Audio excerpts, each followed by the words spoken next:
Good afternoon, and we welcome you to the virtual experience of the Lester L. Gibson Leadership Luncheon. It has been a while since we have been before you, but we are glad to be able to come before the community, especially during COVID-19, which is the incident, the infection, the disease that when it took hold of McLennan County, it also forced many entities, agencies, and programs to be silent. And so we're glad to have this mechanism to come back before the community and give you the mission and purpose of the luncheon, and that is to update the community on information that is pertinent. And so today's presentation will be led by our facilitators and on in this meeting, we have our one council member, Andrea Bearfield, who's also our mayor pro tem. Good afternoon, everybody. We have our Justice of the Peace, Judge James Lee, Precinct 2. And we also have Mr. Eric Hobbs, who is the president of the Carver Neighborhood Association, and Mr. Quavis Peacock from Baylor University. And because we are in a digital age with a digital mechanism, we have our digital expert, Mr. Rocky Miller, the current president of the Texas Coalition of Black Democrats. So as is the custom, we're going to start with updates, and we are going to give the attention and the microphone at this time to our Mayor Pro Tem, Mrs. Andrea Bearfield. Good afternoon, everybody. It is good to be back with you via virtually or not.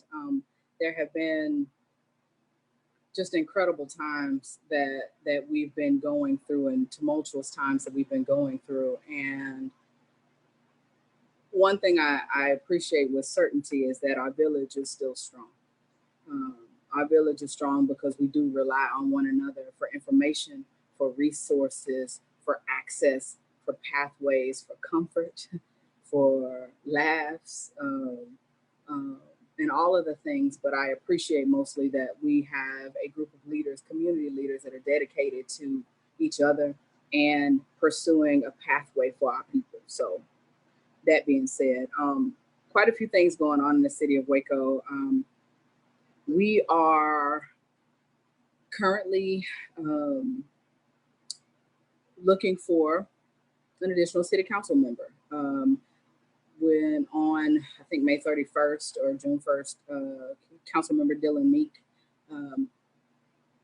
reported that he was going to have to step down from his position because he and his wife moved into bought another house, sold their house, moved in another district. And because the way the charter is, he cannot represent a district that he doesn't live in. So we are currently seeking representation in District 4.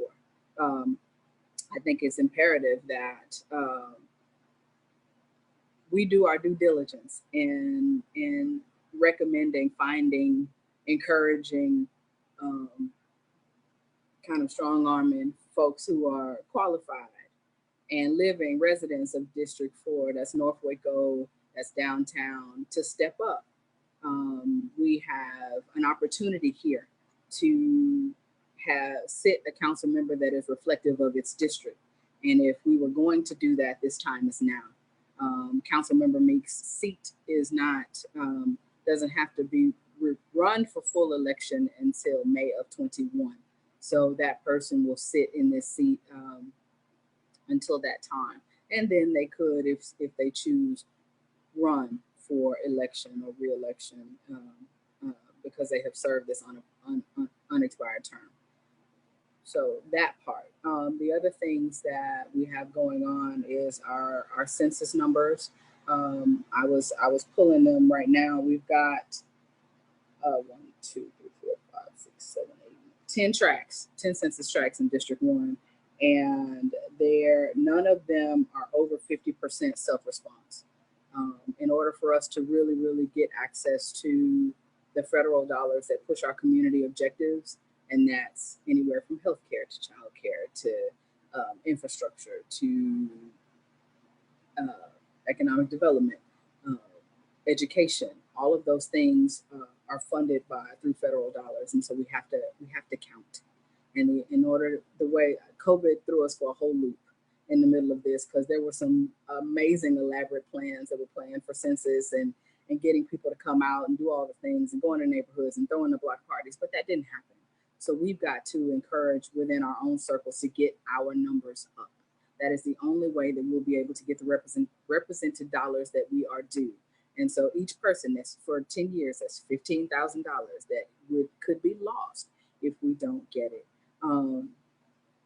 So I encourage us to go through our platforms, census.gov, 2020census.gov.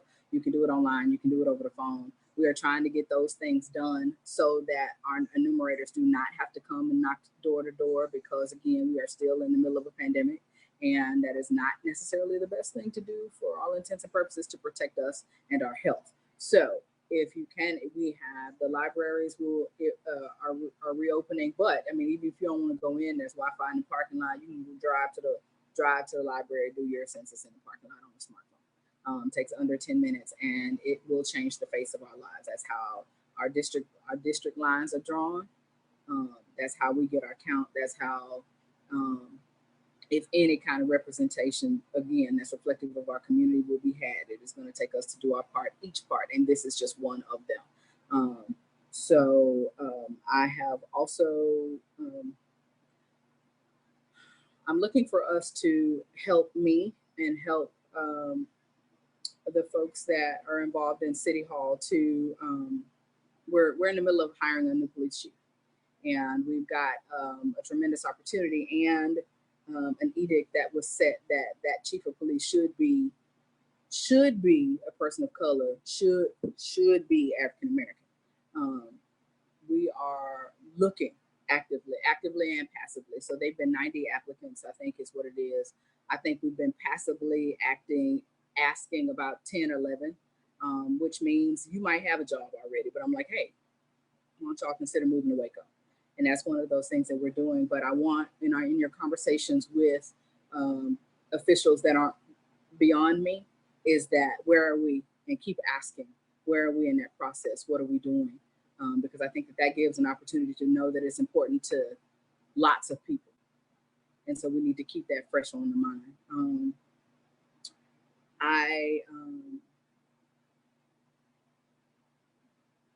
I want to assure, I'm actually having a conversation this afternoon once we leave this meeting with Mayor Deaver, Chief Holt, City Manager Stem, and Bradley Ford, Deputy City Manager Ford, about where we are regarding equity and policing here.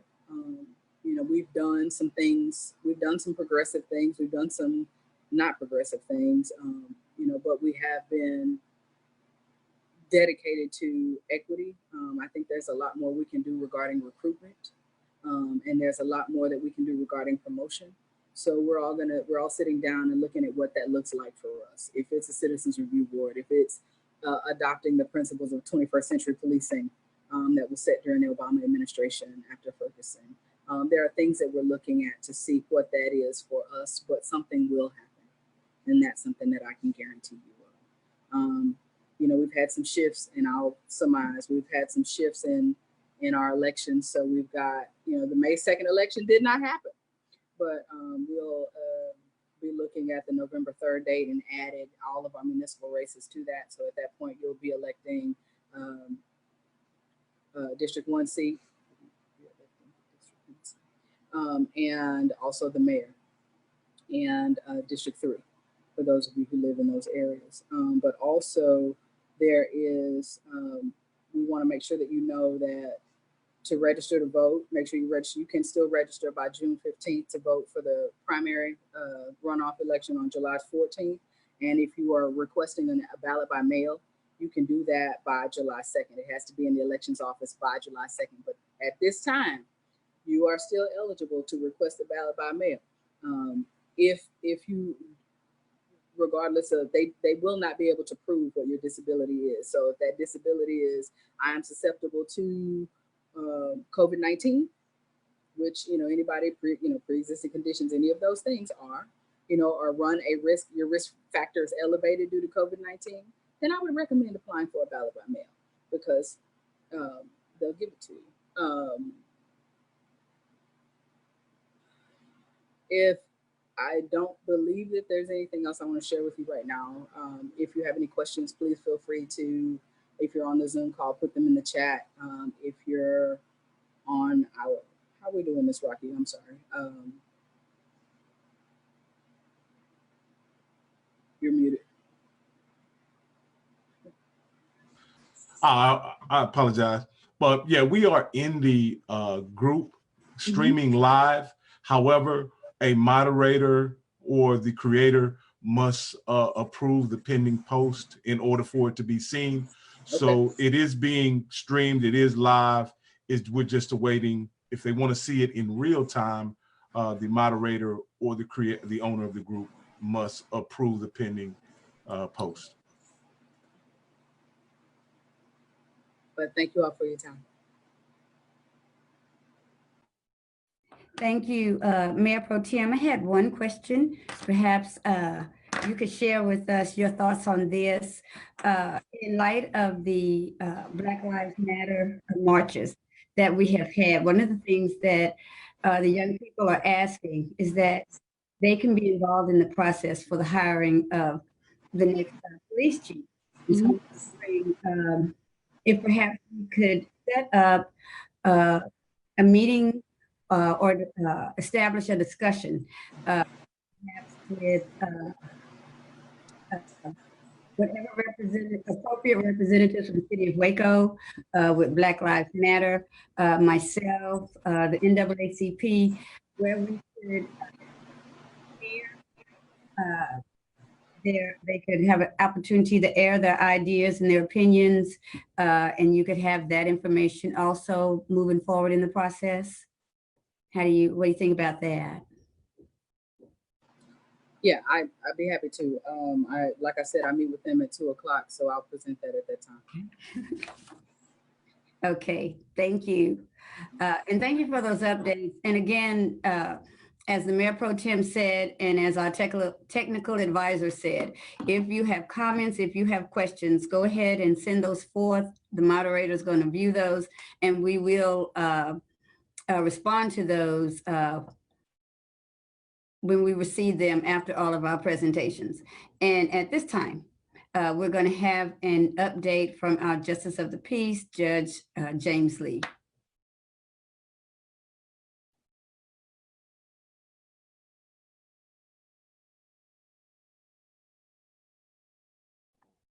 Judge Lee, did you hear me? Okay, can everyone hear me now? Can everyone hear me? Okay, good afternoon, everyone. I hope that everyone is safe and practicing social distancing as we should. We at the Justice Court McLennan County Precinct 2, we have several changes due to COVID-19 that have been made. And these changes come from orders from the hierarchy, which is the Texas Judicial Branch, the Supreme Court. They actually govern all of the courts, regardless of the lower courts, which is myself, and municipal courts, all the way up to the district federal courts. They've outlined procedures as to how the courts should proceed when it comes to civil and criminal cases. Some of the mandates that have been imposed on us they've caused a lot of harm. I wouldn't say harm, but a lot of issues with regards to the people, especially landlords. They've been restricted from filing cases during this time period. They've been prohibited in some cases from filing against certain tenants. And it all boils down to COVID-19. During this pandemic, the Supreme Court ordered us to postpone any and all proceedings during the time that the orders were in effect. Some of those have been lifted, and those that I'll focus on starting out is evictions. As of March 18th, landlords, management companies, whomsoever, they can start filing on tenants, and this is a key word, who were not impacted or not affected by the CARES Act. So the CARES Act, that's something that comes from the federal level. So if you have a tenant that can claim, or if you believe that they are somewhat subject to the CARES Act, then you're prohibited from filing against them. So the CARES Act, in a nutshell, is one on housing, or if your house is being federally subsidized, then yeah, more than likely it applies. So you can't even give notice to vacate until July 15th.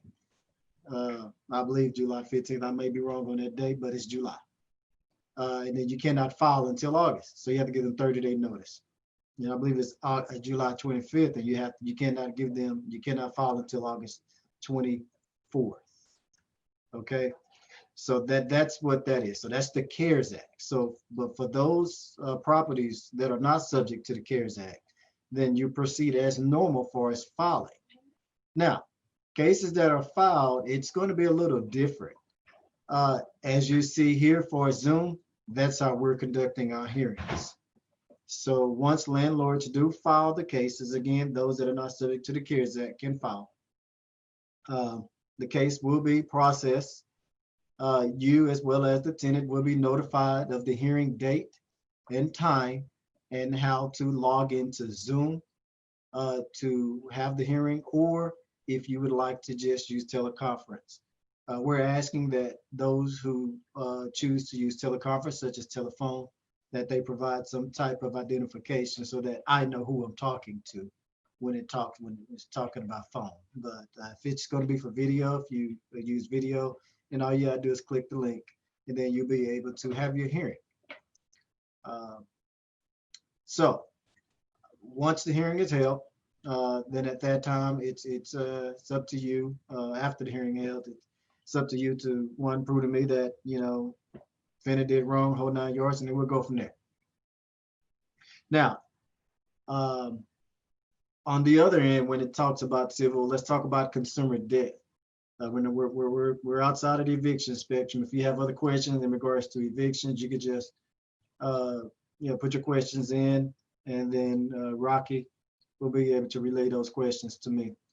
Now let's talk about consumer debt. Consumer debt, that means that you actually have a debt out there, and it's, let's just say, furniture store, not gonna name one. You don't pay your bill, they sue you. That's consumer debt. So you're a consumer, that's debt. So for consumer debt cases, those cases that were scheduled for default hearings, I had to resume those hearings and either sign off on the paperwork that's been submitted or reschedule the hearings. If the defendant filed an answer in regards to those consumer debt cases, then at that time, the case will be scheduled for a bench trial and to be similar to the evictions. We'll schedule the hearing via Zoom, and then I'll let the plaintiff prove his case or her case by preponderance of evidence, and then you prove to me your defense. All right, so that's consumer debt. So the next types of cases that we have here in the Justice Court are criminal, Class Cs. We'll start with truancy. Of course, school districts were closed. Therefore, the state, which is a school district, could not present their case.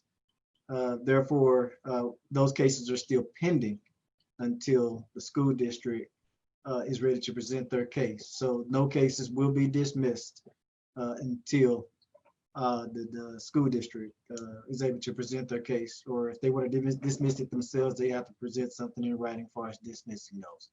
The other types of criminal cases that are held here are Class C misdemeanors, fine only offenses. And these are for citations that were given to defendants by a sheriff's officer or Department of Public Safety. Due to COVID-19, DPS officers are, or they have the option of not allowing you to sign that citation as normal. They can allow you to be released on your own personal reconnaissance, and they will put on the ticket COVID-19. And the courts shall accept those to make sure we minimize the risk of COVID-19 to those DPS officers or to the sheriff's officers. So again, same procedures apply as before. When it comes to Class Cs, we get the ticket, we import the ticket, we give the defendant the opportunity to enter a plea, and then afterwards, we'll go from there. The other thing that we'll discuss are called administrative hearings. Administrative hearings is something else that's held in a court. Two types that I'll just briefly go over are occupational driver's licenses, as well as concealed handgun licenses if your handgun has been, the license has been suspended. So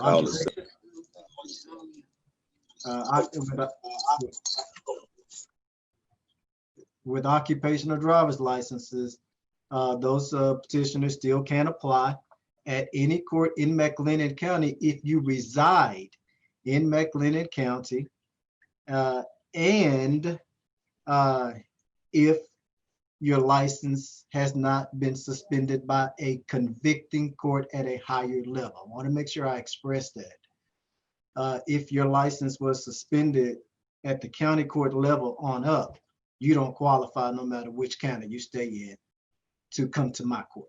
You have to go to that convicting court and place your petition with that judge or the current judge that occupies that place.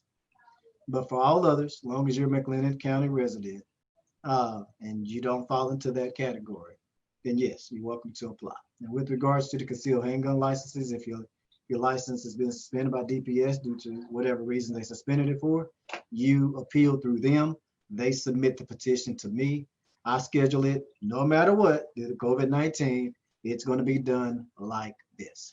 And that's just in a nutshell of what to expect going forward.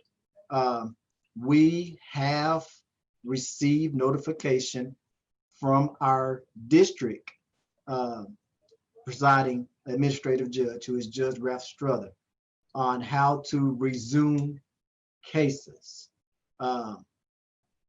What we've received so far is just a prototype, and we are going to allow those cases at the higher court levels to be heard first.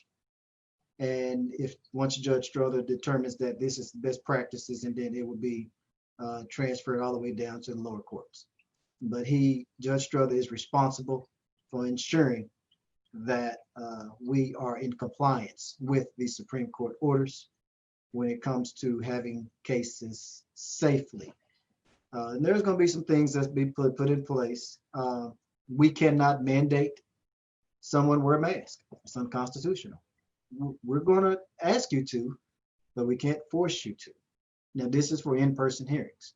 For those that want to come in and file cases of any type, the clerks are protected by a glass window, again, to reduce the COVID-19 virus. And you will be able to place your filings in a secured location. And we're not going to process them that day. Just letting you know.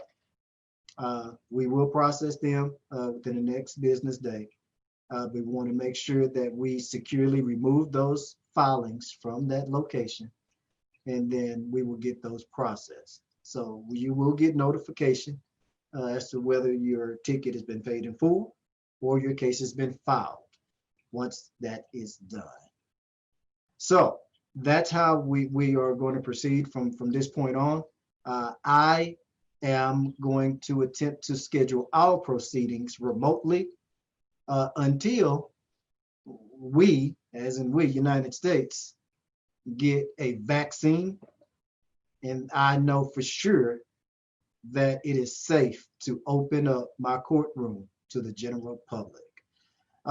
Those proceedings that are deemed available to the public, you'll be able to see those via YouTube, just like you can do here.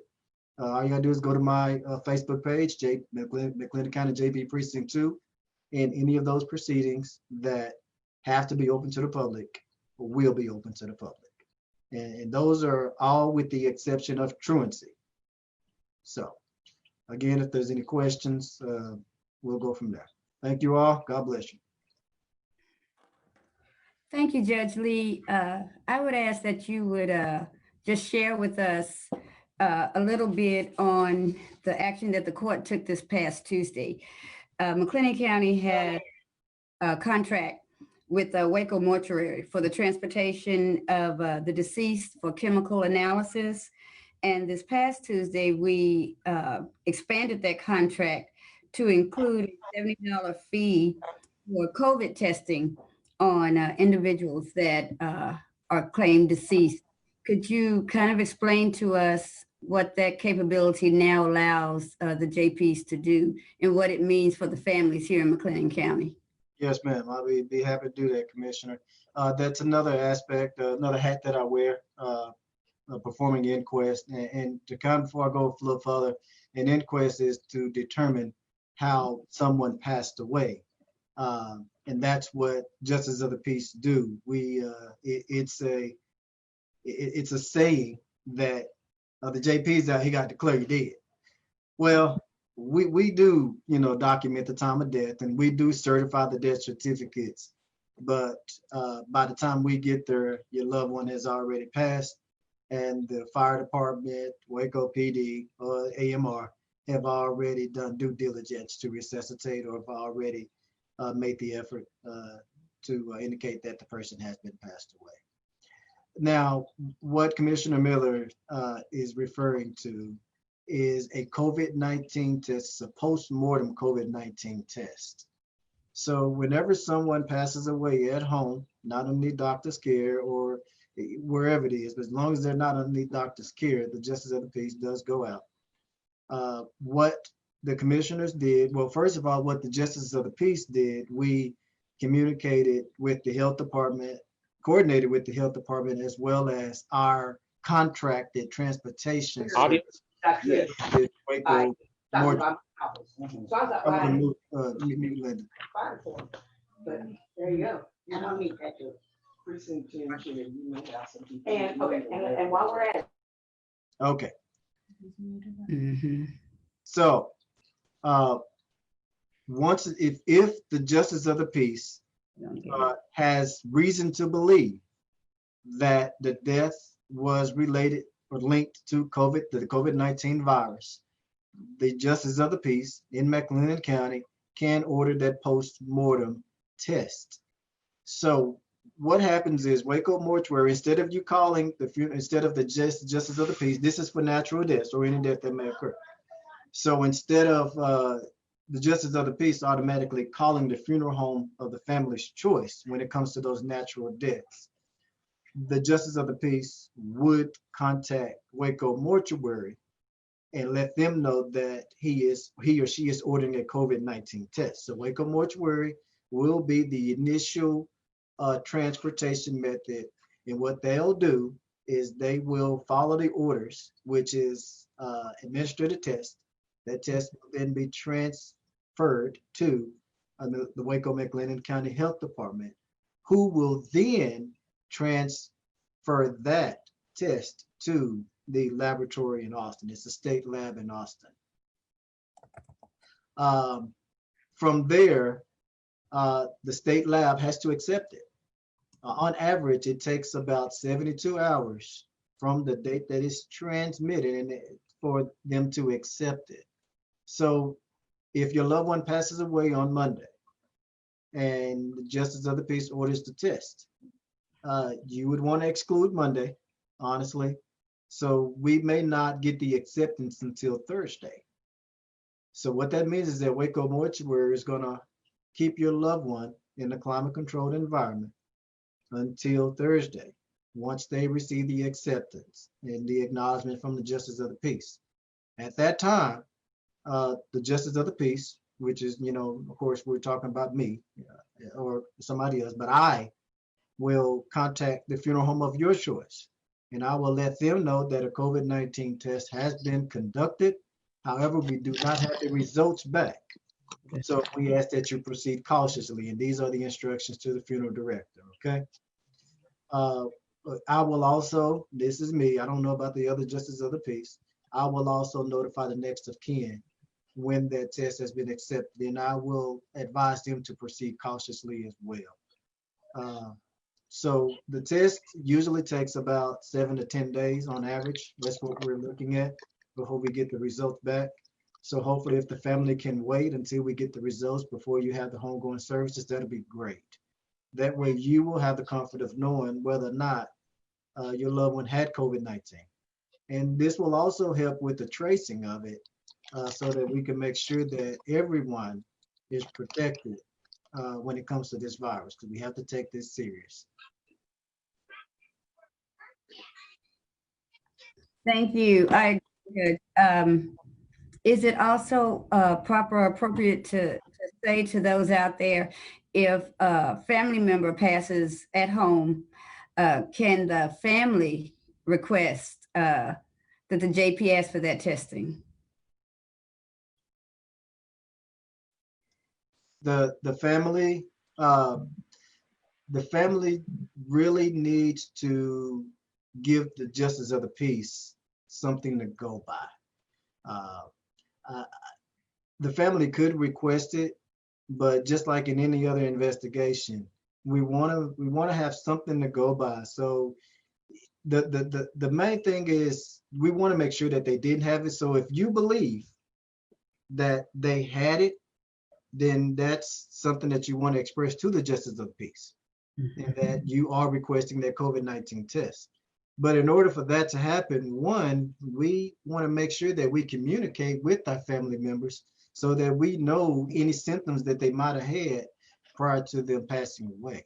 That will help the Justice of the Peace when it comes to making those decisions. And that's not just for COVID-19, it could be for anything when it comes to natural deaths or those deaths that are homicide, suicide, the whole 9 yards. We want to make sure that we keep in contact with our loved ones so that the Justice of the Peace, as well as the investigating agency, has good documentation with regards to the passing of our loved ones. But just right off the bat, just by asking them is great, but by informing them that, hey, she was coughing, she had diarrhea, she had headache, any of these symptoms, which a lot of these symptoms are really for natural deaths. But if they have any symptoms of COVID-19, you let that JP know. And if you want to know a list of all of the symptoms, just log on to the CDC's website, or you can go on the McLennan County Health Department's website, and they have that information available. But just linking it is the key. Linking it to COVID is what we really need. So the symptoms as well as the requests will more than likely guarantee that we'll get that test done. Okay. Thank you for that information. And what I would say to the public, in an effort for us to know where this infection is in our community, if you have a loved one and you feel you would be comfortable if you knew that was not a cause of their death, go ahead, no matter who the GP is that's called out, or they don't come physically to the location. But if you get a call from the Justice of the Peace, or if you have a first responder, go ahead and tell them that you would like to have that postmortem test performed on your loved one. And what it will do is it will give us as a community an idea of where the infection is and where it is not. And also it will give you a peaceful closure. So I'd like to thank Judge Lee for that update. And as with Mayor Pro Tem, please put your questions in the queue so we can look at those, and we're going to give you adequate time to have that Q&A period. Yes, go ahead. Yes. Councilwoman Bearfield, she just provided me the website for more information. That is www.covidwaco.com. So again, that's you can log on to that. It'll give you more information in regards to symptoms and things like that. Now, one thing I want to make sure that you understand, even if your loved one dies at the hospital or in a nursing home, you want to get with that attending physician. And the same request you give to me as JP, you want to have a sit down with that doctor as well. And that's what you want, to make sure that all your I's dotted, T's crossed. If you have any doubts, make sure you get with that doctor. And I don't know what they'll do, but hopefully they'll be able to do that as well. And they should have the same opportunity to have those postmortem tests done as we do, because we're all certified as a death. So that's it. Okay, thank you. And again, that website, www.covidwaco.com. Just briefly, I'm gonna give you a few county announcements, and then we're gonna open up the rest of the time to allow the public to engage with the individuals here that have information. I know you all have missed seeing our smiling faces and hearing our bright voices, and so we are here for you. But briefly, I am going to try to get in contact with the individuals running in the U.S. Senate race, which is in the Democrat side, for July 14th, Democrat primary runoff election. I'm going to try to get Senator Royce West here and MJ Hagar, and have those individuals just introduce themselves to you. Also on that ballot, we have David Armillo and Rick Kennedy, and those are the Democrats that are running in the Democrat primary runoff for U.S. Congress District 17. I just want to say that I want to thank the individuals who had events this weekend for registering individuals to vote. I understand there were 104 registered at the Black Lives Matter, or rather the Community Peaceful Rally, Community Rally for Peace. Oh, it's one of those, but the individuals who set that event up, they did register individuals to vote, and 104 individuals were registered. And as we talk about the election, we have passed the election order. And so the early voting locations have not changed. They'll be in the same places, with the multipurpose center being the one that we have in East Waco. Y'all, just a second, my phone decided to act up. The McLennan County Elections Office at the Records Building is the main site. Robinson Community Center, the Hewitt City Hall Library, Waco High School, Performing Arts, and then the Waco Multipurpose Community Center. Those are the 5 locations for early voting. Early voting will start June the 29th. It will run through July 10th. You will not be able to vote on July 3rd or July 4th. That is a Friday and a Saturday due to the July 4th holiday. But I encourage us all to get out and vote in that primary. And COVID-19 is still out there. So we are taking all the precautions that we can for election workers, for the voters that come out, to sanitize those, the equipment. There will be masks. If you have one, you're comfortable with your own, but we will have masks there. But although it is not mandatory, it is strongly recommended that you would adhere to that. To assist with that, McLennan County received a Help America Vote subgrant under the CARES Act. And so we received over $250,000 just to take precautions around COVID-19 for this election and the November 3rd general election. We will come back to you in the coming months with the presentations, but we will be bringing local candidates to you so that you can hear what they stand for. You can be confident in the vote that you cast in November. But right now, I want you all to focus on that primary runoff election, which is Tuesday, July 14th, with early voting starting on June 29th and running through July 10th. And remember, you can't vote on that Friday or Saturday, the 3rd or the 4th, but you can vote on Sunday. So if you work in as an essential worker, you all come on and vote on Sunday. The elections coming up are really important. And as we get closer to it, we're going to continue to talk and stress that. If you have not registered to vote, right now, you still have plenty of time. So you have this week through to the 15th. So if you have not registered, let's get registered, and just think of it that you can vote for the July primary. You can vote in the Democratic primary if you did not vote in the Republican primary. You can vote in this runoff election. If you did not vote in either the Democrat or the Republican primary, you can vote in this primary runoff election. Okay, so let's get registered and let's make our voices count. Along with the Help America Vote Act, the county also is applying for grant funds for a alternate site location.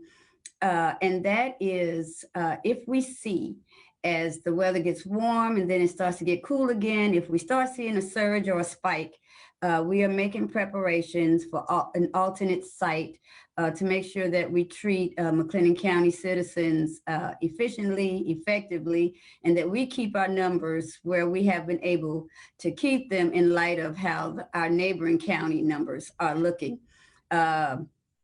At this time, I'm going to open it up for more announcements. And I'll give those to Mr. Miller in the order that he needs them so he can activate their mics. But let me just say, I want to thank Council Member, our Mayor Pro Tem, Andrea Bearfield. I want to thank Judge James Lee for continuing to always, no matter what, make sure that they come before you.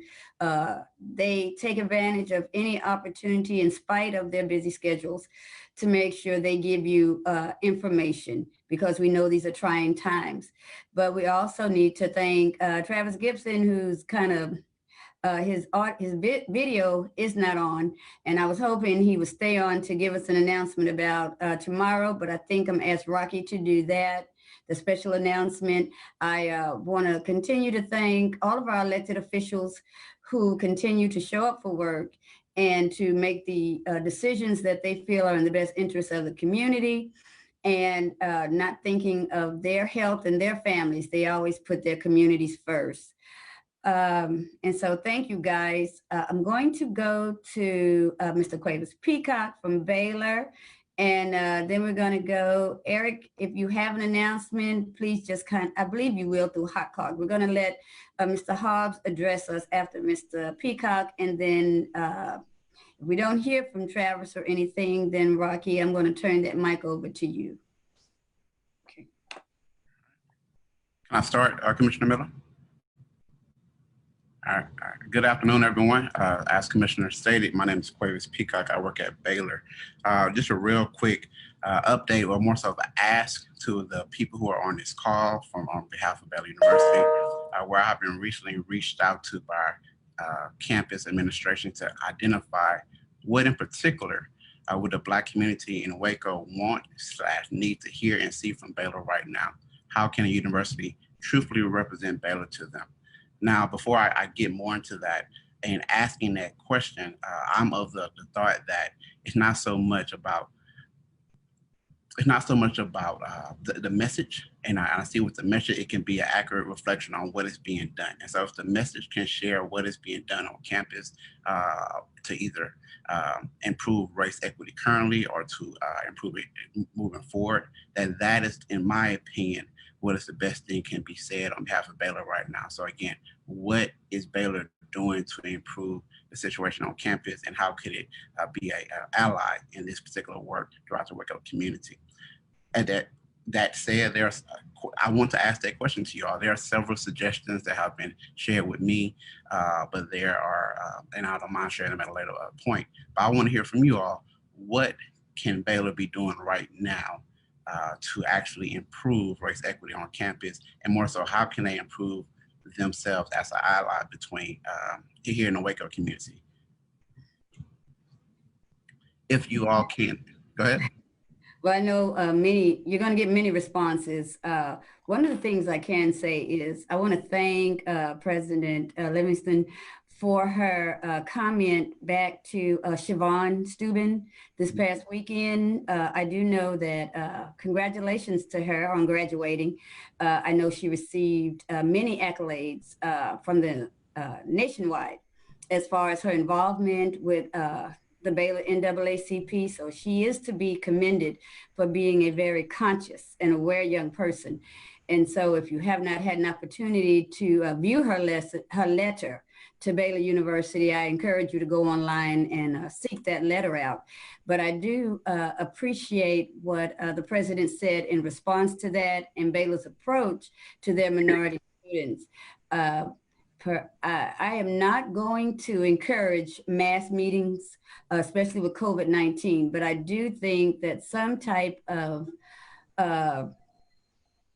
voice needs to come. I think a unified voice from the diversified student body and the administration needs to come to the citizens of Waco, showing that Baylor is committed to ensuring that those students have a productive, welcoming experience there at Baylor University. So I do, again, in wrapping up, I appreciate the statement she made in response to Stefan's letter. I just think that some type of conciliatory action between administration and students would send to the community that they are serious about ensuring that those students have a welcoming and a productive education and experience while on campus. Thank you. So, Commissioner Miller spoke about the students. One of Baylor's crisis since time is faculty, staff, and leadership in regents. So I think this is an opportunity for you to stop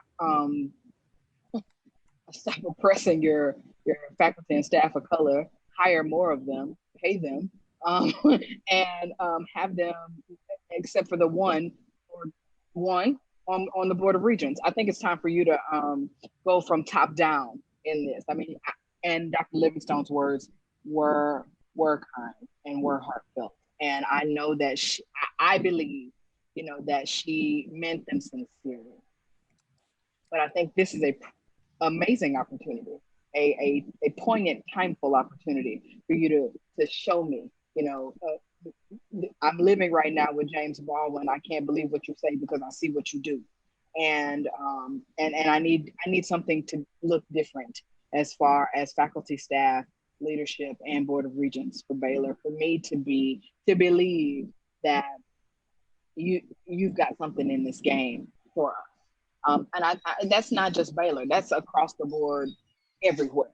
And that's kind of going to be the mantra that I'm going to have. It's like, what does your leadership look like? What does your staffing look like? Are they paid equally?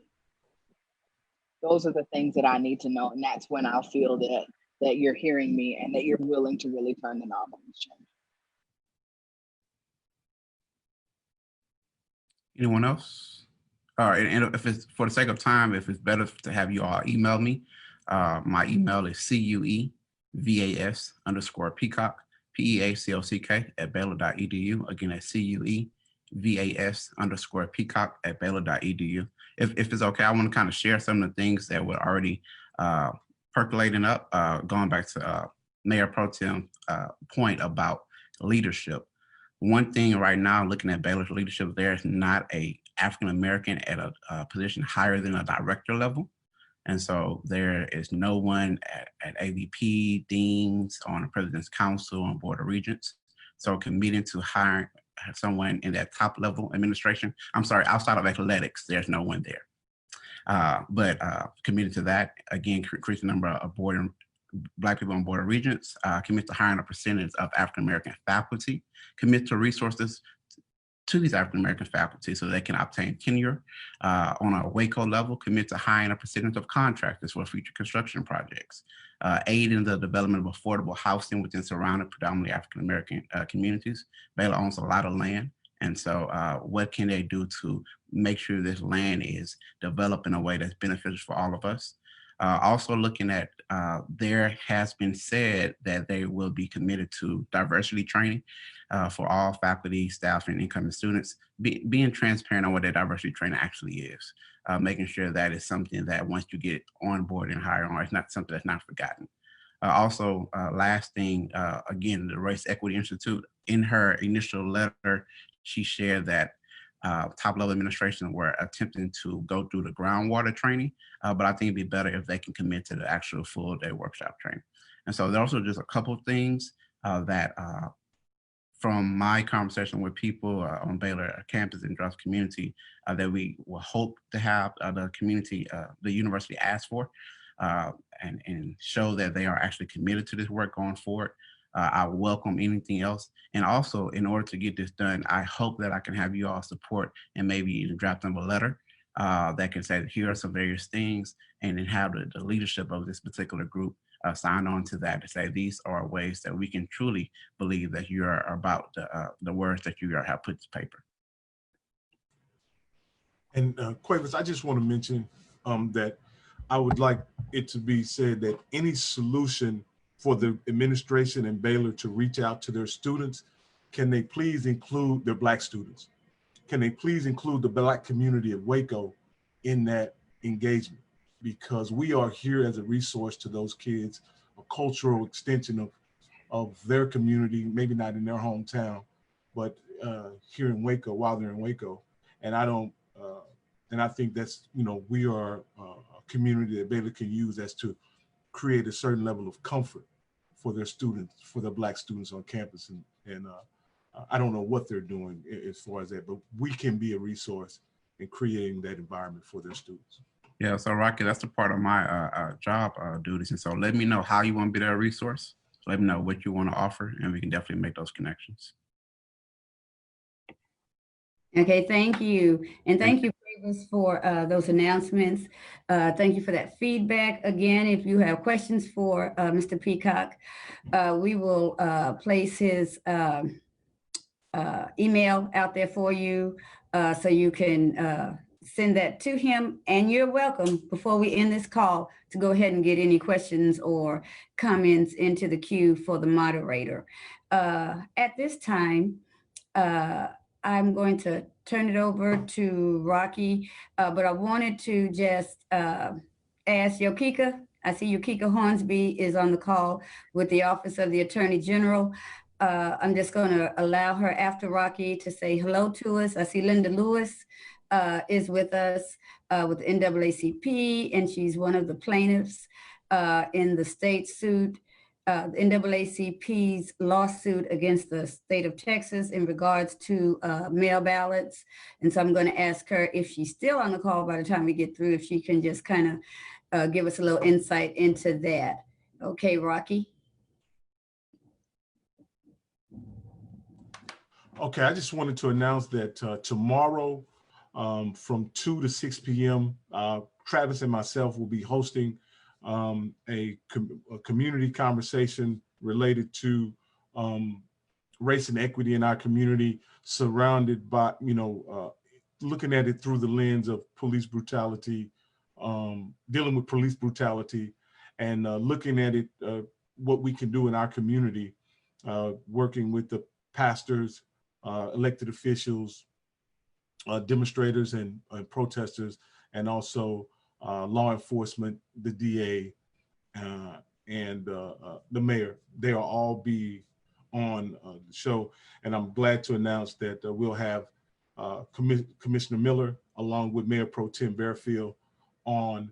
I think your time slots are 3 to 4, if I'm not mistaken. Don't hold me to that. They'll be on, be speaking as elected officials about things we can do in our community to improve race relations and also deal with police brutality. And so we're looking forward to it. I think it's 94.5 The Beat should be commended for stopping the music and having this intentional conversation in our community. It's long overdue, and I think we should something we should do. If you have any questions that you would like asked during our engagement, there will be time to call in. However, with as many people on each panel, I don't know how many callers we'll be able to take. But if you can get those questions in early to myself or Travis, we can be sure and get an opportunity to ask those questions live in studio with those elected officials and our guests. Okay, thank you, Rocky. And that's tomorrow from 2 to 6 p.m. on 94.5 FM, The Beat. Hi, Yokika, can you hear me? No, you Yes, dropped. ma'am. Okay, you got a few words from us. You're driving. I don't know if I should let you talk. No, go ahead, sweetie. Okay, hi you guys. Hopefully you can hear me okay. Just wanted you guys to know, I know a lot of people that are in our communities, they worry about, child support and child support being taken out, or I'm going to be late, or they're going to me there, things like that. And the thing is that we are here to help the parents, the non-custodial parents, with their payments if we can. But the thing is that they have to let us know. We do.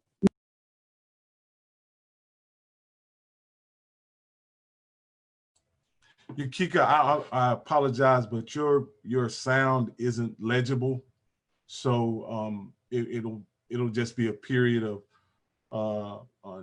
noise that we can't understand, and we can try again at some other point to see if your mic situation has been repaired. But if not, we can move on to the next presenter. Okay, Yokika, maybe you can pull over to the side, because what I'm hearing her say, if you can, if you could pull over and maybe stop, because what I'm hearing her say are that there are resources out there for the non-custodial parent when it comes to child support payments. And so I really want her to stop so you all can hear what she's saying. Can you hear me better now? Is it better now? It's a little better. Let's see if it gets. Mm-hmm. Okay, hold on. Let me. Oops. Okay, is that better? It is. Yes, ma'am. Yes. Okay. All right. So, what I was stating is that the child support office, we do know that people have lost jobs, or they're on a hold, they're not getting income, or they are about to, or they may be getting unemployment, may not.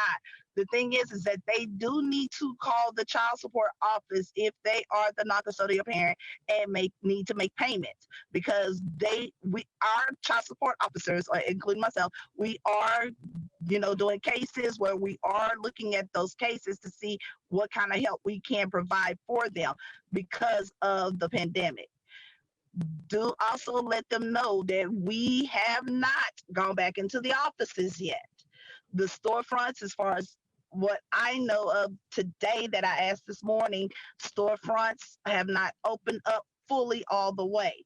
So those parents, they are not, please do not have them go to the child support office just yet. Because just like the judge, we are still, we're still working at home. We are actually still working at home. I'm working at home. I'm just on lunch right now. But we are not in our office. So please do not have anyone go to the offices just yet. Another thing, I know a lot of them may be, speaking to you all about their stimulus checks. Please refer them to the IRS website and what it states on that IRS website in regards to them owing arrears and what the federal government did put as a stipulation for child support, because many of them are stating they're not having that understanding that if you have arrears, that those monies will go to your back child support payment. Let's see. Oh, in court, some people may be like, oh, I had a friend of mine, they did a virtual court, and why can't I get it done?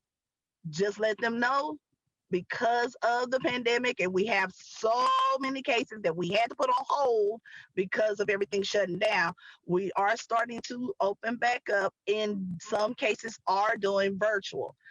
Do let them know. Not all cases are able to be done like that, because not all of the judges are doing that. And it also depends on what is going on with the case. So please let them know, not all cases are the same. And just because their friend got it does not mean that their case is able to have that. They can call us, or they can go to the website. We do have a chat, the chat system that you can speak with a live child support officer. And so if they need to, they can go to texasattorneygeneral.gov, and they click on child support, and it'll take them straight to the child support page. And any information they need is there. They can log into their accounts. They automatically have an account. Nothing they have to set up. If they don't know their info, all they have to do is just do forgot login information. If they're having problems, talk with the little people with the chat, and they will help them out.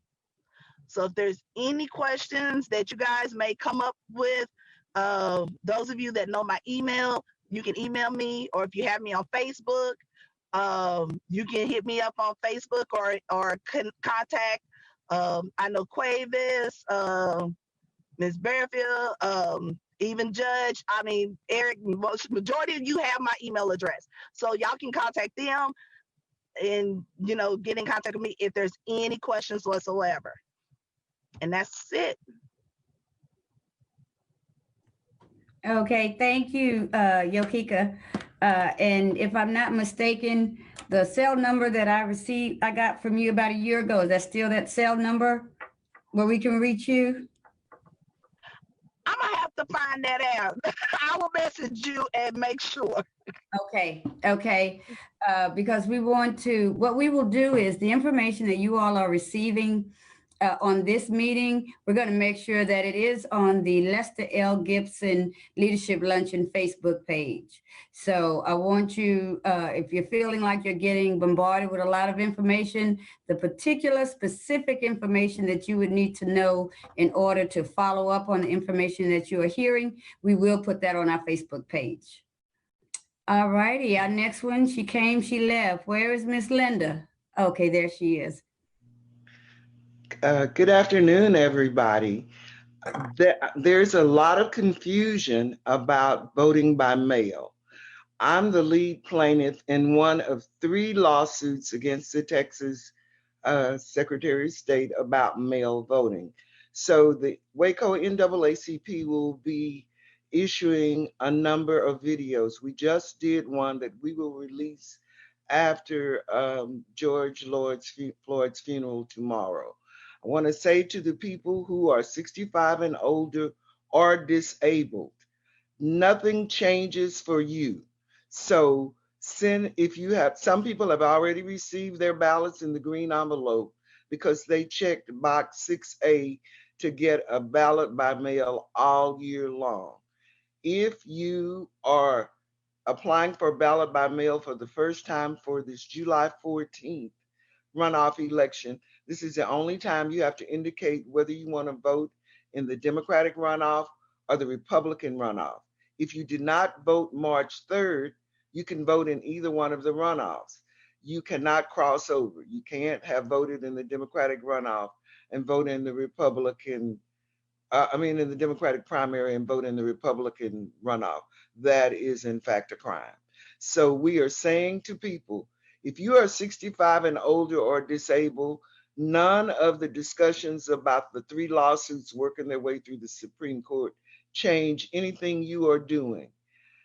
Vote your ballot. If you don't have a ballot by mail, apply. The last day that your application can be in the elections office is July 2nd. So we're saying apply now. If you already have your ballot, because of COVID's impact on our postal system, vote it and send it back in the mail.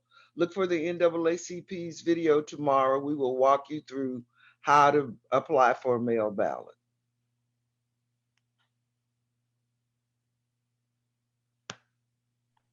Okay, thank you. Linda, did you have any more for us? Rocky's just think information up for the viewers.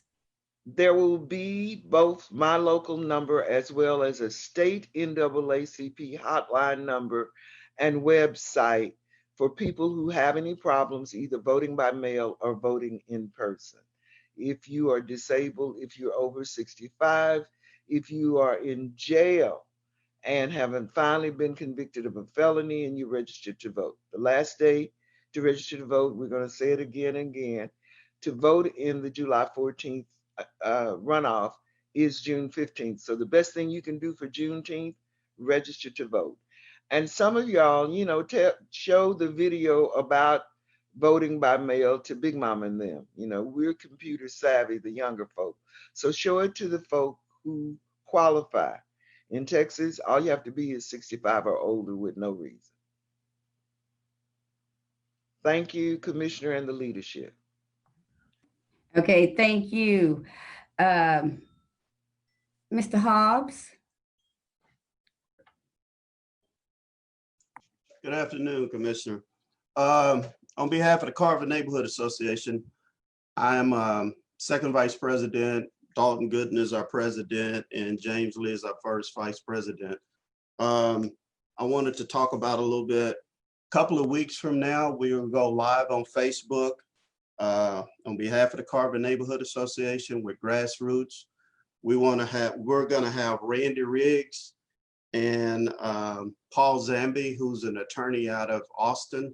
He's with Texas Legal Service Center, along with Kit McKeever. We want to talk about, especially in the East Waco area, airship property and making sure that our parents, they're still homeowners in East Waco, North Waco, South Waco, wherever in the Waco area, are really making sure that they leave some type of notification in writing about what they want to happen to their property. We're finding a lot of people. Let me stop real quick. I'm also the housing navigator for the Heart of Texas Council of Governments. So McLennan County is one of my areas that I cover. We're finding a lot of people in McLennan County area are leaving here, going to heaven without leaving notification about their property. And what's happening with that property are the kids and are probably also dying off, leaving the kids with aunts, uncles, grandchildren, or whomever. And they're not able to get access to the deed to those houses. So we're trying to create something that we can have set up for free, where these people can come in and try to get some legal help on how to take care of their homestead, their home. I really don't have a lot more. That's it. No. Any questions?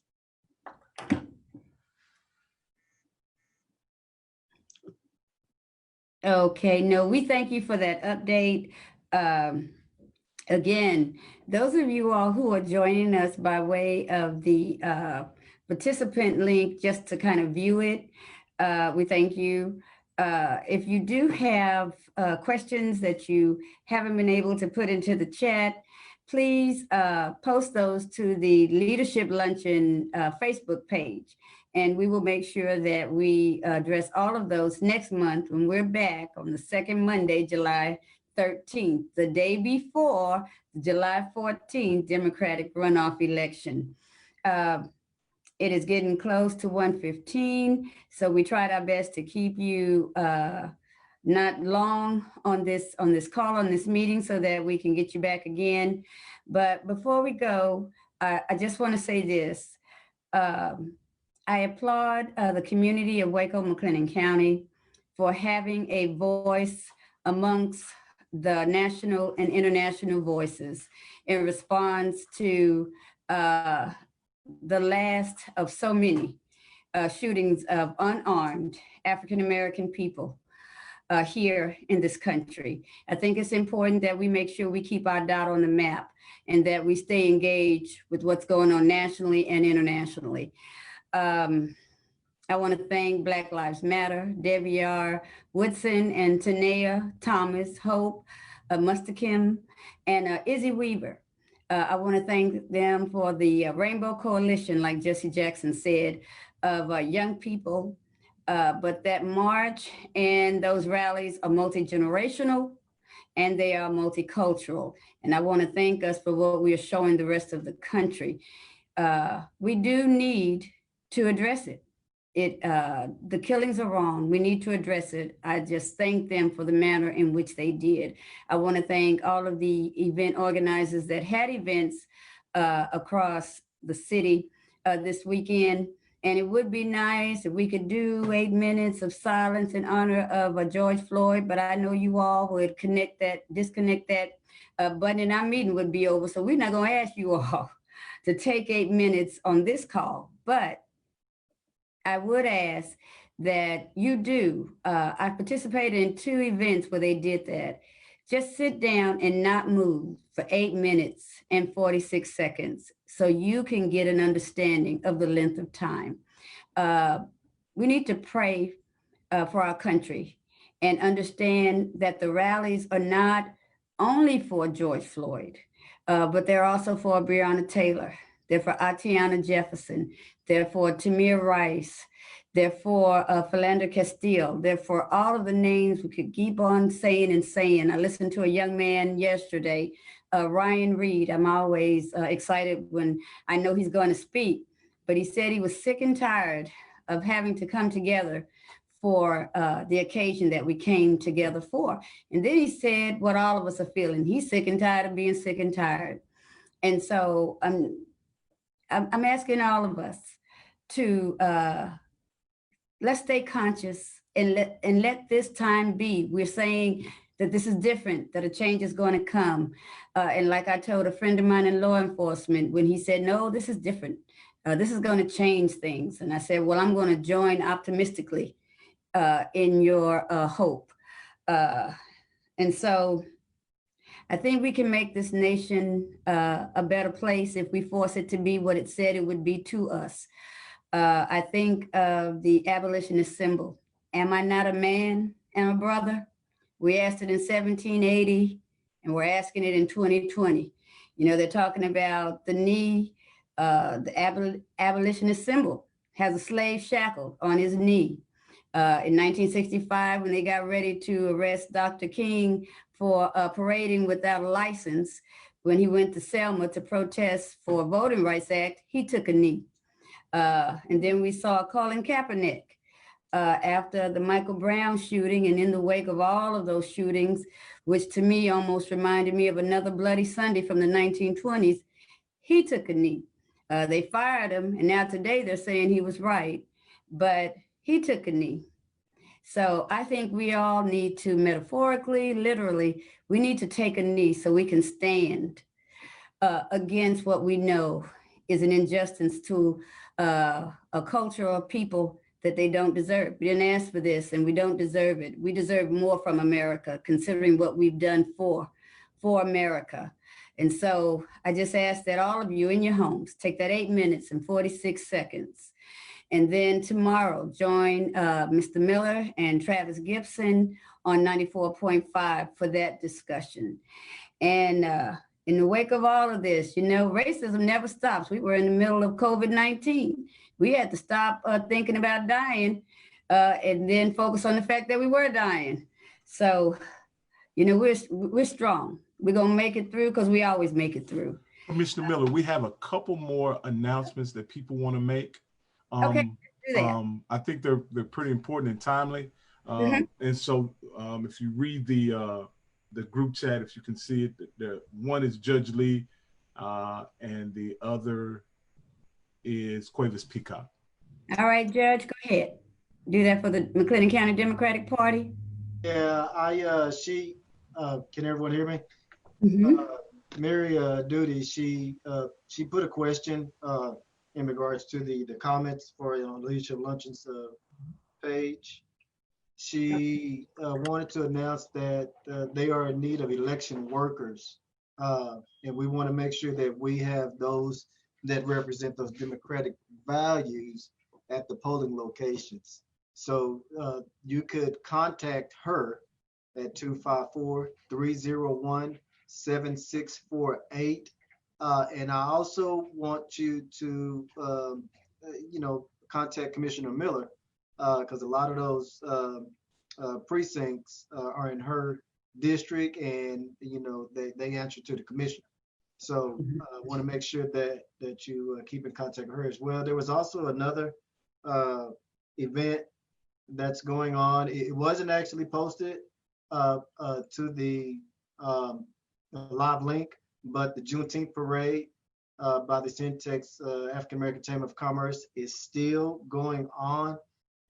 If you would like to participate in that, I ask that you contact them. I'm not a spokesperson for them. So, hey, whatever happens, happens. But they did put it on our Facebook page. So if you want to participate in that, please give them a call. I don't have the number. Okay, we'll post that number to the Syntax African American Chamber of Commerce on the Facebook page, so it should be there by this evening. So you all who want to get the logistics of how they're going to put that parade on and how you can participate or either watch, we'll get that information for you, and we'll post their contact information. Do we have any more announcements? Yeah, to kind of piggyback off that with some work that's happening at the African American Chamber of Commerce. In addition to the parade, a group of young African Americans that are a subset of the Next Gen Waco NAACP group, the Waco Young Professionals of Color, are preparing some things before that week, some virtual Juneteenth type events, and so be on the lookout for that. Also, just a reminder of the Minority Business and Equity Fund that the Texas African American Chamber has released. Essentially what it is a way to do things for us, by us, where if we can commit certain amount of funds to certain amount of our personal funds to go into this fund, it could be later distributed out to our local Black and Brown businesses. And so again, all information about those particular events can be found at the Syntax African American Chamber of Commerce. I just wanted to make sure that it was said during this important gathering of African American leaders. Thank you, Mr. Peacock. Mayor Pro Tem Bearfield, any last words, any announcements? Just if you are a prepared, ready, concerned citizen who lives in District 4, we are urging that all people apply for the vacancy and the unexpired term of Councilmember Meek. Those application deadlines are, I don't remember, and I don't have it right here, but if you go on the city, waco-texas.com, all the information there is there. So far, we have 2 that were applied at the close of business on Friday. And I know that at our next meeting, we will take our next meeting to review those applicants and interview those applicants, and then the following meeting if need be. So if you're interested in applying for the District 4 seat, I encourage you to do so. Thank you. Mr. Miller, do we have any more announcements in that queue? Judge Lee, do we have any more announcements? If not, we would like to thank you all. This was our first virtual leadership luncheon meeting. Bear with us, they're gonna get even more polished, even more information filled. So if you miss it, you're gonna really miss out. You don't have to get dressed. You don't have to get in the car and go anywhere. Just go into the room, wherever you keep your phone or your computer. Please turn us on. Every second Monday in the month at 12 o'clock, we will be here with insightful information, updated information, and insightful discussions. Until then, let's be safe and let's be careful. Let's keep our face coverings on. Let's do our social distancing, and let's do our safe hygiene, washing our hands. And we're going to get through this. We'll see you next month, and we're going to see you on the other side of COVID.